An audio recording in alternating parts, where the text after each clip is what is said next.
Festat e fundvitit po shoqërohen me një rritje të ndjeshme të numrit të emigrantëve që zgjedhin të kalojnë Krishtlindjet dhe natën e ndrimit të viteve në vendin tonë. Erdhëm për pushime dimërore, erdhëm te gjysja, blidhemi gjithë bashkë, kalojmë shumë bukur. Kushurinj, halla, xhaxhallar. Është më bukur për ty të kalosh festat? Këtu në Shqipëri. Është më bukur. 30 vite. E keni vendosur që Krishtlindjet dhe vitin e ri ta kaloni në Shqipëri? Patjetër. Ku do ta kaloni? Me familjen, shpej, me nanën me... Nga jeni? Nga cili vend? Unë jam i rritur me origjinë, banoj në Lezhë. Në Lezhë do t'i kaloni Patjetër. festat?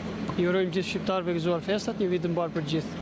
Sidoqoftë vendlindja Dheu është atë dhe, kemi të dashurve zemrës këtu, kemi prindrit, motrat dhe vëllezrit, na mungon shumë vendi ynë, prandaj dhe vijmë. Fal koordinimit mes policisë kufitare shqiptare dhe asaj greke është arritur të menaxhohet fluksi i lartë i udhëtarëve, duke shmangur radhët e gjata dhe pritjen e zgjatur në pikën kufitare të Kakavijës.